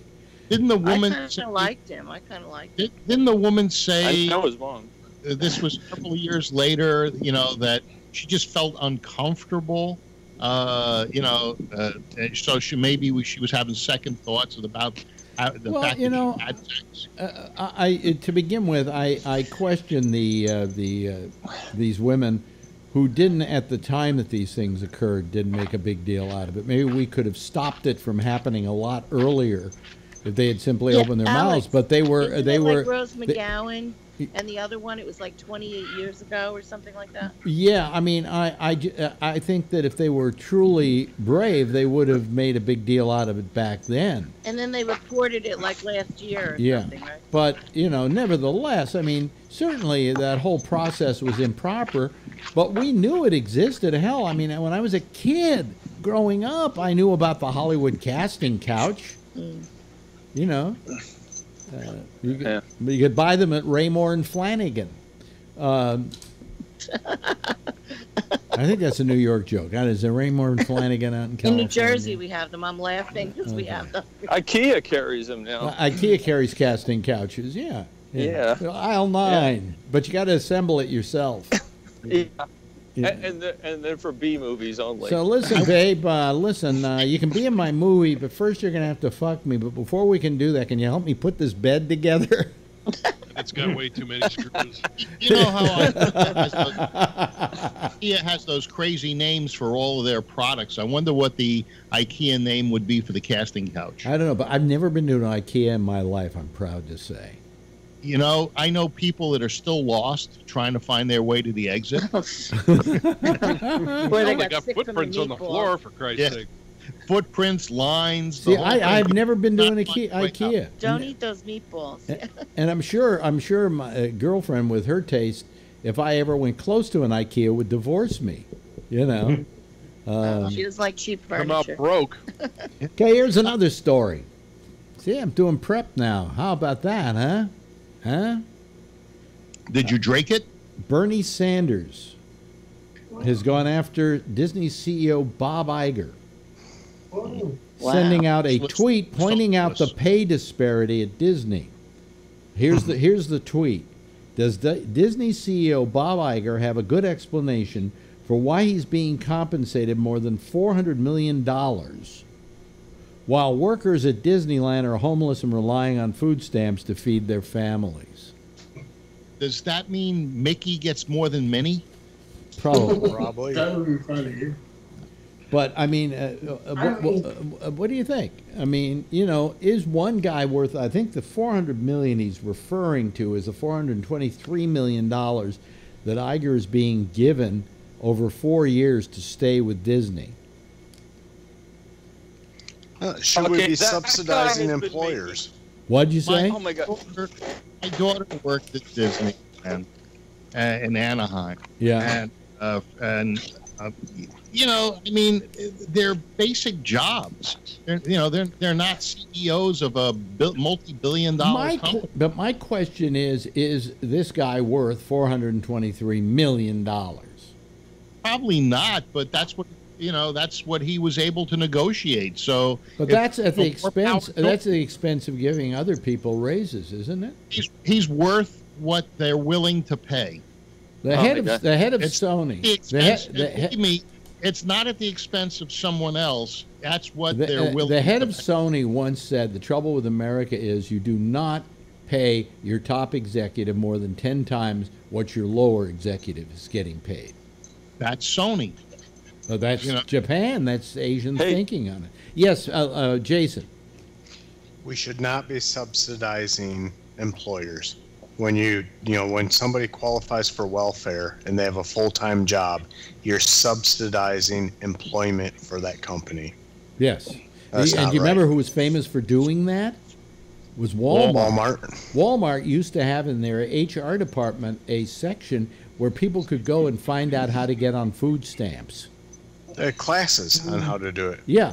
And people were saying that the biggest subsidizer of Walmart was the federal government. Wow. Yeah. That's why we need a good minimum wage. Yes, Ray. This is the guy at Disney that's been there forever, right? He's been there, quite a while. Yeah. So 20-something years ago, when I was in the financial field, 25 years or more, this was an argument back then. He was making ridiculous money back then every year, and everyone was saying, "Oh, does he really deserve this?" And that guy has so much money you can't even fathom. It's disgusting. I think in Europe they don't put up with it. I think there are laws against it in France. The CEOs cannot make more than the least paid employee a certain percentage. you know who was very good at this was the guy who started Costco. He died a couple of years ago. Did he? I thought he just retired. I think he retired, and then I think he died. I may be wrong, but anyway, Do we know his name? He didn't take the people started at Costco at $35,000 or $37,500 a year. Everybody, if you work full time, with full medical benefits. All right. He said, I never will take more than 10 times what they're making. So he paid himself $370,000 a year. Or stock options. Well, I mean, he had stock options, but he started the company, so give him credit for that. But he didn't take a salary that was more than that because he said, I don't need a bigger salary. What do I need a bigger salary for? I've got the stock and everything else. And come on, I want to be on a certain parity with my employees. Yes, Jason. I'm sorry, I have just a real quick bitch. I have bought Costco jeans, Kirkland brand jeans, for years for my work. Yeah. Loved them. They've always been made in Mexico, but now they moved them over to China. They don't last as long. They suck. Really? That's good to know. Yeah, and if they were made by Trump, they'd grab your crotch. Yes, Ray. Ray. Yeah. So many years ago when I worked at the same company, there was Mr. Price, and then there was the guy who started Costco. Where there was Price Costco. Yeah. And there was Price Club. Yeah. And they were both the same. They were both like that. And I knew the secretaries for both these companies who worked for the CEOs, and the respect for these guys within the company was tremendous. Everyone loved them. Everyone. And that's why when you go to a Costco and places like that, people seem to like their jobs. You don't see a lot of people moping around. They feel like they're being treated fairly. Yeah, you don't see people who look unhappy. You know, No. They don't. You never find anybody at these places, let alone, I mean, they're behind the cash register, but if you're walking around looking for help, it's... At Costco, I can always find them, and they're always willing to help. Wholesale. Yes, Charlene. At least in other stores, all you had to do was find the guy on the ladder, and he couldn't get away. Charlene.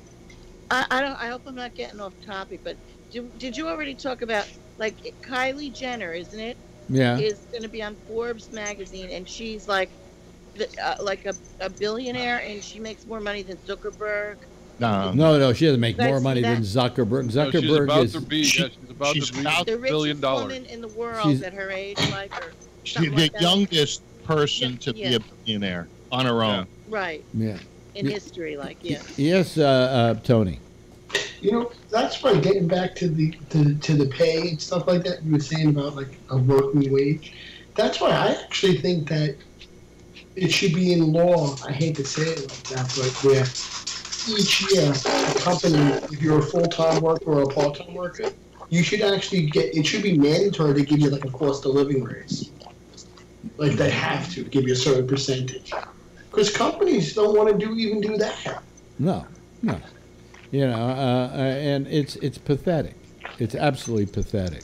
Let them eat cake. Yeah, but like, Phil, would you agree with that? Where they'd have to make it mandatory, like you get a cost of living raise, right into law. Of course. How about if you were productive and you earn a raise? Hey, Phil, we are more the please. production that we have done in America does Phil, it's far very- outpaces in the wages that we make. It's very nice of you to say that, Phil, but you don't have to work a drudge job like some of these other people.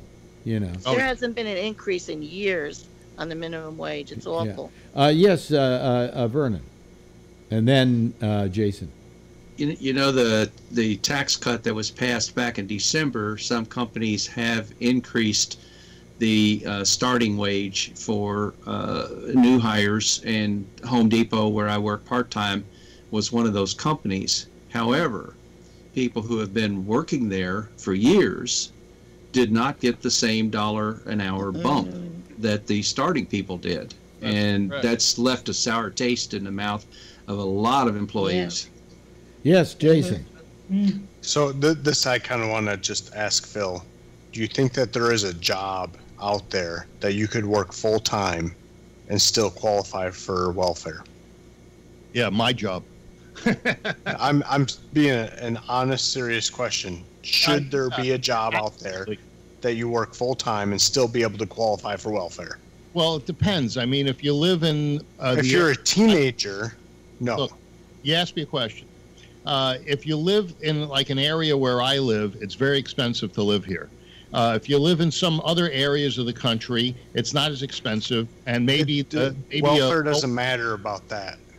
Now, yes, but for instance, if somebody is working and they take a part-time job, now you said full-time, but but they take a job and they can't get a job that is going to give them the same pay they had before, and it's going to be under a certain amount, they're able to get unemployment the benefits, to supplement that. And you know what? The welfare is a safety net.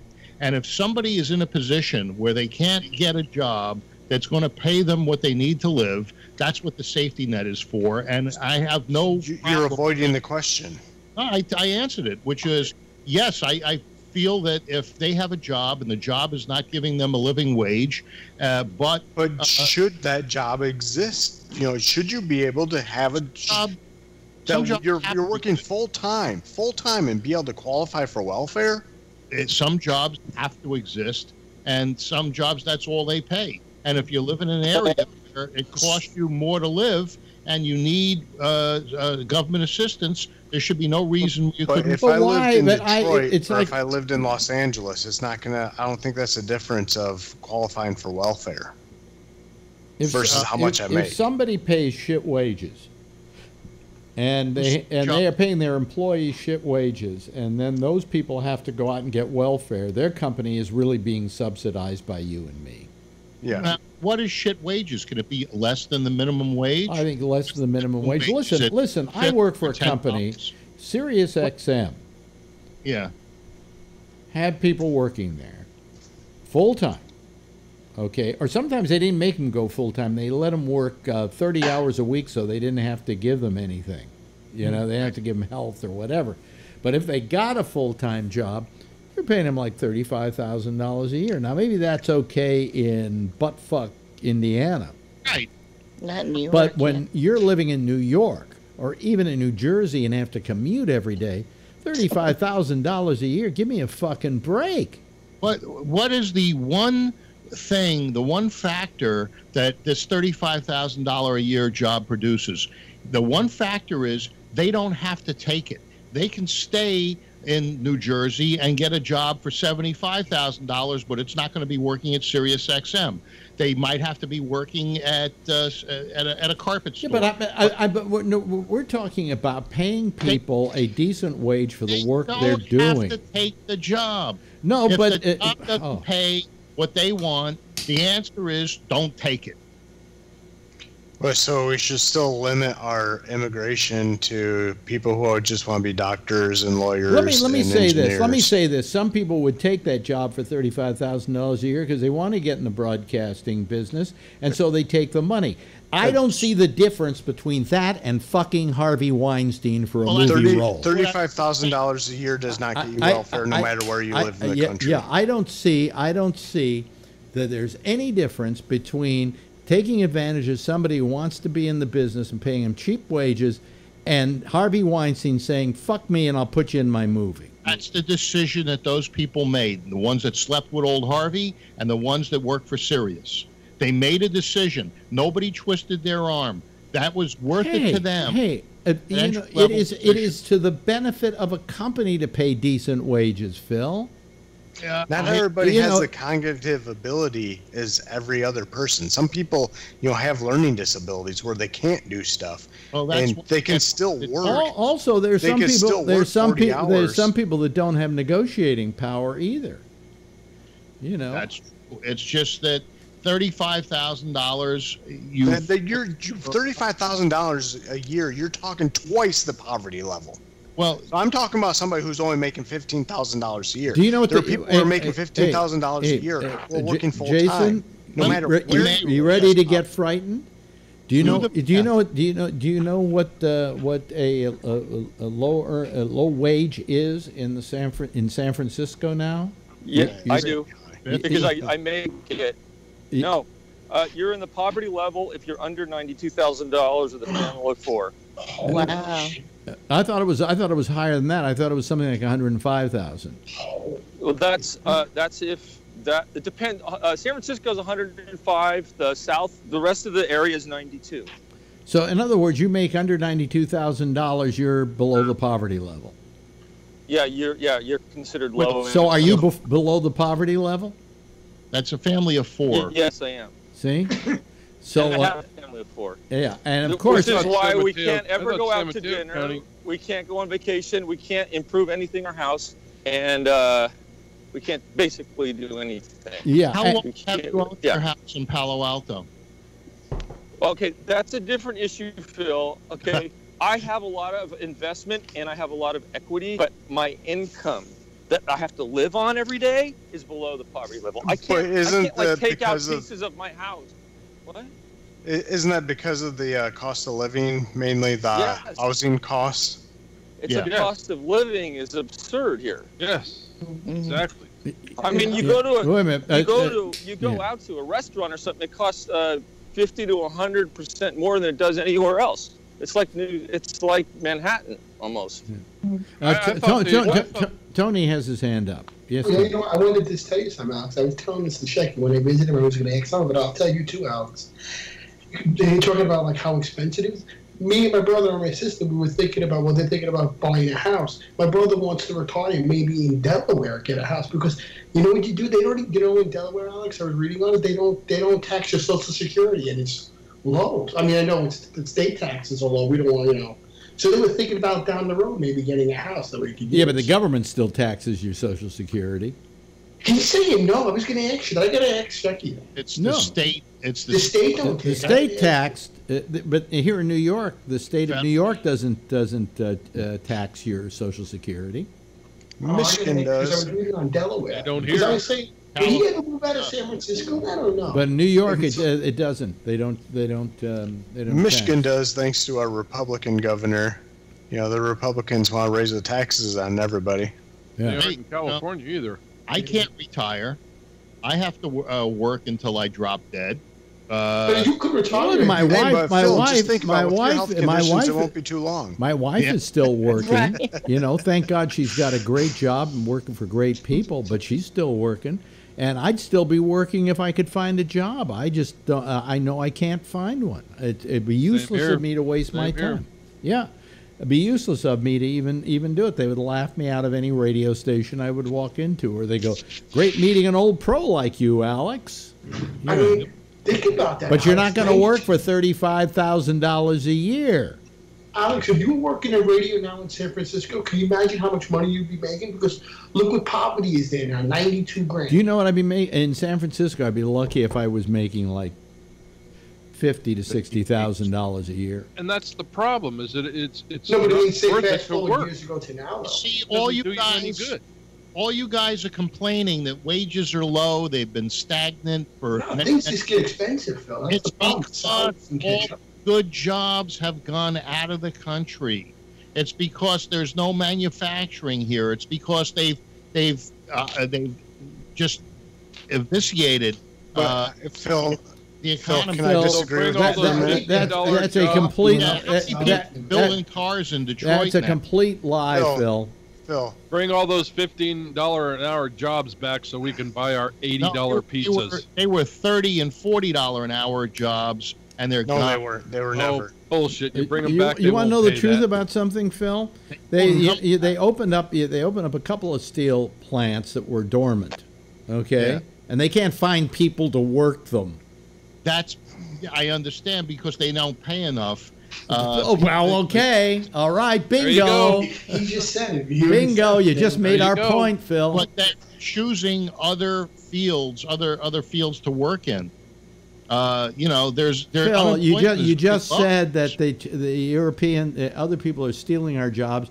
There are places that actually want to hire people that they can't get any people to work for them. Yes, Jason. That's because they've Jason. decimated the industry. Phil, I have a good union job, and I make $40 an hour.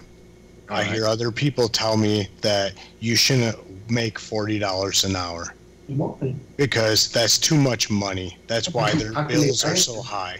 But $40 an hour is what people should be making. Which union is that? Back in the day, people used to say, "Oh, you work for the union? How can I get my kid or how can I get my husband into the union?" Now they're saying, "Oh, you work for the union? You make too much money." What Fuck you." union? What union? good Wait a minute. for Hold you. on a second. What union do you belong to? CWA. Oh, okay. Because I'm a honorary withdrawal from the IBEW, which I figured maybe you were IBEW. They're fairly similar, Communication Workers of America. Yeah. But people sit there and they want anybody who's making a decent living now, they want to sit there and tell you you're not worth it. You shouldn't make that much money because I don't make that much money. But back in the day, it used to be, "Oh, you know, I don't make that much money and you do. How do I get into that?" And the scheme of things is just so wrong now.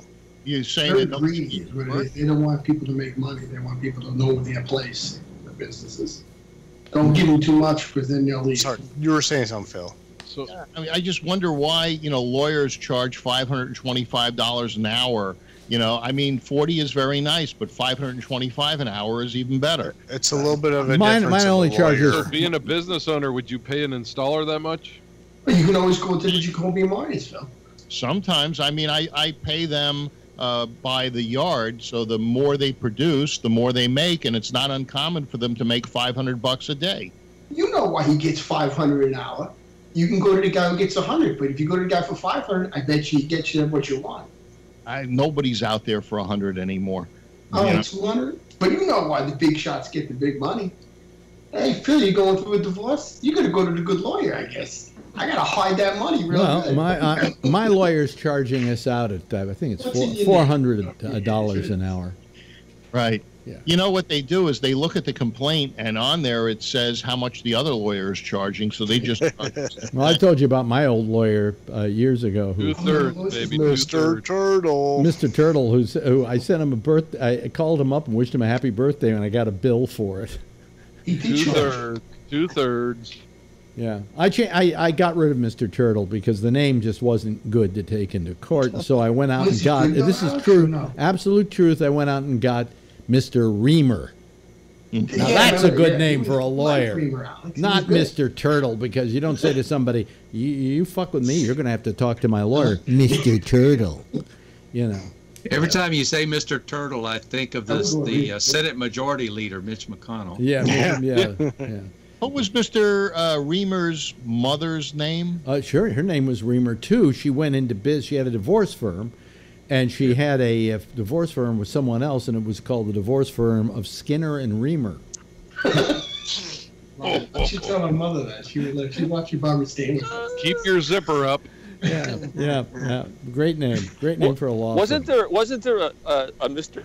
Turtle cartoon? Mr. Turtle, it had like a Mr. Turtle. I'm thinking of the hair. Didn't the turtle and the rabbit race? Yeah, right. Warner Brothers. Well, Mitch McConnell, you remember in comic books you have to draw the turtle and get a scholarship. Right. You can draw and send it in. Actually, you could send a picture of Mitch McConnell and still get the scholarship. You know. Yep. You look just like the turtle. See, that's the joke, folks. You look just like the turtle. See, listen, I only have show, one. What was it called? The Car Talk on PBS. Click and clack. Click and clack. Click and clack. Yeah, at the very end they always do their credits, and their law firm was Dewey, Cheatham, and Howe. Yeah, of course, that's been around that joke's been around for years. Anyway, I just one final little thing that went through my mind today, and we haven't got time to discuss it, and I'm sure it'll drive Phil crazy. Did you notice the demonstrators in London today against Trump? Oh, did you get my video? Yeah, but I couldn't hear it. Didn't they know? But anyway, let me just finish my comment. It appeared to me that there were more people at that demonstration than showed up for Trump's inauguration. No, it was the biggest inauguration ever in the history of the United States. Didn't they know Trump wasn't in London? Hey, And then he tweeted out, big success. What? Big success. Best inauguration What did you say, Phil? Period. Enthusiastic. What? This is the new one. Oh, that's the new one? Yeah, it came today. Yeah, okay, so? Just plug the mic right into your computer. Yeah, exactly. Did you see the Justice Department is appealing the AT&T Time Warner deal? Yeah, I was going to bring that up, but I figured that you'd want to talk about it, but we didn't get around to it. But anyway, hey, listen. Well, listen, I'm doing a lot of AT&T business. I got the iPhone X, and I got the new iPad, and, you know. You're paying for Jason to have a $40 an hour job. That's right, and I'm happy for it. Hey, listen, that's it for tonight. It's been a fun night. I wish you would too, Phil. It's been a fun night. We hardly got into politics at all. I went Verizon. Wait a minute, what happened to? Oh, I played the wrong theme. That's what it was. I was playing Michael Snyder's theme. Anyway, that's it for tonight. I gotta go.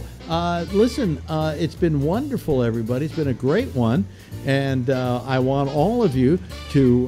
Well, there's Jeff, and there's Jason, and there's Phil. He just hung up on us. There's Ray. There's Charlene. There's Kevin. There's Tony. There's Vernon. Thank you all, everyone. Give a big wave goodbye so they can say goodbye to you. That's our citizens panel. That's what they look like, okay? And there they go, and with just a click of a button, I can get rid of them all. Huh? Don't you wish life were like that? Let me get it ready for the next show, which is The Intersection with Jack Bishop. I hope you'll call him, just like you called me tonight, and give him a good, rich show. I will, let's see here, at 1 o'clock this morning, it's Connections. And then next Tuesday, we come back with our programming again, starting, of course, with Damian Chaplin and The Exchange. Followed at 10 o'clock by me, Alex Bennett, same time, same station in life. In the meantime, as always, if you see her, tell her I love her, okay? Bye, everybody. Have a nice weekend.